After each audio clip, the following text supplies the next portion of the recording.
اللہ رب العزت نے اس دین کو آخری دین بنایا اور قیامت تک آنے والے انسانوں کی ہدایت کے لیے یہ دین نازل فرمایا۔ چنانچہ آپ صلی اللہ علیہ وسلم کی بعثت ہوئی، آپ علیہ الصلاۃ والسلام خاتم النبیین بنا کر بھیجے گئے۔ آپ کو جو کتاب دی وہ خاتم الکتب تھی، آپ کی جو شریعت ہے وہ خاتم الشرائع ہے، یہ جو دین اسلام ہے خاتم الادیان ہے۔ چنانچہ اب اس کے بعد کوئی دین نہیں ہے، کوئی اور آسمانی ہدایت کا نظام نہیں ہے، صرف قرآن اور آپ صلی اللہ علیہ وسلم کی لائی ہوئی شریعت ہے، اور اسی میں کامیابی ہے۔ اور جب اللہ تعالیٰ نے آپ صلی اللہ علیہ وسلم کو بھیجا، قرآن کو نازل فرمایا، تو اس کے ساتھ ساتھ پچھلی کتابوں کو منسوخ کر دیا۔ بلکہ قرآن کریم میں تو یہ بھی مذکور ہے کہ پچھلے انبیاء کی جو کتابیں تھیں ان کی قوموں نے اس میں تحریف کر دی، لہٰذا وہ تو ویسے ہی ان کے لیے قابل عمل نہیں رہی تھی، انہوں نے بدل دیا تھا، یحرفون الکلم عن مواضعہ۔ اور اب قرآن کریم نازل ہوا جو قیامت تک آنے والے انسانوں کی ہدایت کے لیے۔ اور پھر حجۃ الوداع کے موقع پر آپ صلی اللہ علیہ وسلم نے ارشاد فرمایا، جو قرآن کریم کی جو آیت ہے وہ آپ نے پڑھ کر سنائی کہ اللہ تعالیٰ نے یہ حکم نازل فرمایا، تو وہ قرآن کریم کی کیا آیت ہے؟ الَّيَوْمَ أَكْمَلْتُ لَكُمْ دِينَكُمْ وَأَتْمَمْتُ عَلَيْكُمْ نِعْمَتِي وَرَضِيتُ لَكُمُ الْإِسْلَامَ دِينًا، کہ آج میں نے دین کامل کر دیا ہے، نعمت تمام کر دی ہے، اور اسلام کو تمہارے لیے میں نے پسند کر لیا ہے۔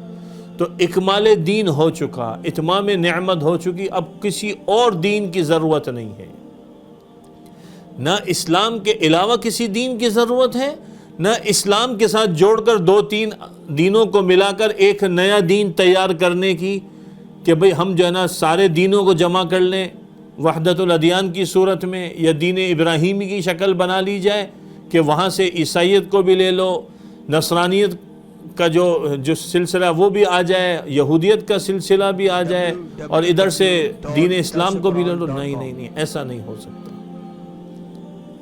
ساری انسانیت کو حکم ہے کہ اب کامیابی چاہتے ہو تو اس دین اسلام کے ساتھ ہے۔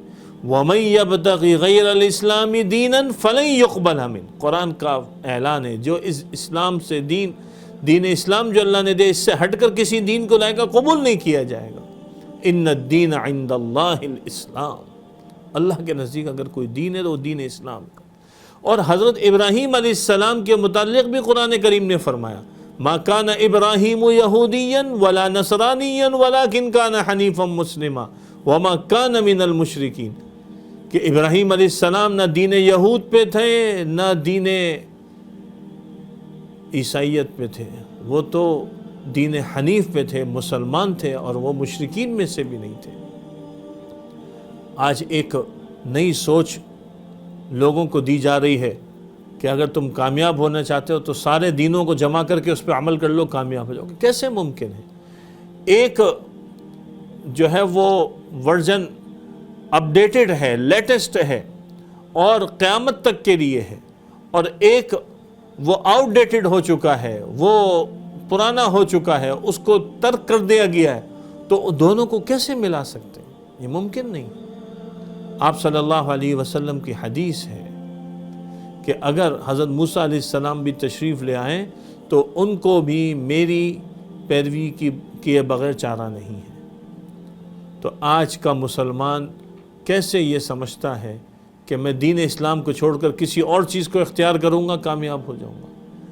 اس لیے آج ہمیں اپنے دین پر جمنے کی ضرورت ہے، مضبوطی کی ضرورت ہے، پختگی کی ضرورت ہے، تاکہ ہم اپنے نبی کی لائی ہوئی تعلیمات کو ساری دنیا میں عام کریں۔ دین تو ساری دنیا میں پہنچ کے رہے گا، ہر کچے پکے گھر میں پہنچ کے رہے گا۔ میرے اور آپ کے ذمے یہ ذمہ داری ہے کہ ہم اس دین کے لیے اپنا کتنا جان مال وقت لگاتے ہیں، یہ سوال آپ کے لیے ہے۔ سوشل میڈیا پر سب سے قدیم اور سب سے ریلائبل برانڈ درسقرآن.com